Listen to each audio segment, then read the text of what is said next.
Welcome to The Explainer. Today, we're going to tackle one of the trickiest parts of English grammar and boil it all down to one powerful rule. Seriously, this is going to change how you think about tenses forever.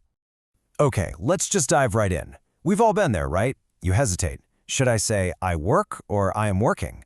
Well, the good news is by the end of this, you're going to know exactly which one to choose, and more importantly, why. Forget about memorizing dozens of exceptions and those super complicated grammar charts. We're going to replace that entire mess with just one single, powerful question that cuts right through all the noise. That's right. The problem isn't that you don't know enough rules. It might actually be that you know too many. The real key here is to simplify your whole approach and just focus on the one core concept that connects everything. And this is the breakthrough. Instead of trying to recall a specific rule for every single situation you run into, you're just going to ask yourself one thing.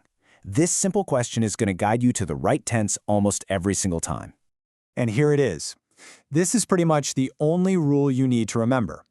Before you speak or write, just ask yourself, is this situation permanent, stable, long-term, and basically unchanging? Or is it temporary, meaning short-term, in progress, or something that's likely to change? That's it. That's the whole game. Let's see how it works. All right, time to put this rule to the test. We'll start with the present tense and see how this one idea perfectly explains the difference between things like habits and actions that are happening right this second. So here's how it breaks down. If the situation feels permanent, you're going to use the present simple. This covers habits like I always put milk in my coffee and scientific facts like water boils at 100 degrees. Now, if the situation is temporary, you use the present continuous. This is for actions happening right now, like I am talking to you, or for short-term projects like I am reading different books this month. Simple, right? This is a perfect example of the rule in action. I work in a bank implies this is my stable, permanent career. But if I say I'm working in a bank, that immediately signals that the situation is temporary. Maybe it's a summer job or a short contract. See the difference? The entire meaning changes. And you know what? This also explains why some verbs, which we call stative verbs, are almost never used in the continuous form. Verbs that describe states of mind or opinions, like know, believe, or like, are seen as inherently permanent states. You either know someone or you don't. That's why we say, I know Tom, and it sounds so strange to say, I am knowing Tom. Okay, so let's talk about the future. This is where things often get tricky for a lot of learners, but you'll see our golden rule of permanent versus temporary works just as perfectly here.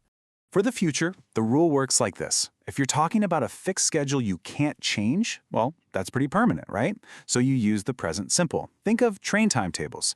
But if it's a personal plan that you've arranged, it's more temporary and could change, so you use the present continuous. Let's look at this comparison. Our train leaves at 8 a.m. uses the present simple because it's a fixed, public schedule. You don't control it. But I'm meeting Sandra later uses the present continuous because it's a personal arrangement you organized yourself.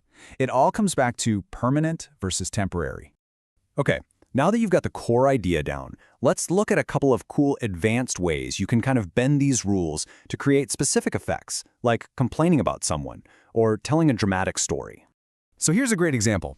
Technically, this is a habit, so you could say, my colleague always plays games. But by using the present continuous, is always playing, you're doing way more than just stating a fact. You're emphasizing your annoyance and framing it as this temporary, ongoing state you really wish would just end. So when you combine the present continuous with adverbs like always, constantly, or forever, you transform a simple observation into an emotional complaint. It's a very common and informal way to show that you're frustrated. It's a great little trick. Here's another awesome trick. Storytelling. When you're telling a story about the past, you can switch to the present tenses to make it feel more immediate and exciting. Using the simple tense, I walk, sets the scene, and then the continuous, they are kissing, describes the peak action, making your listener feel like they're right there with you. So let's just recap.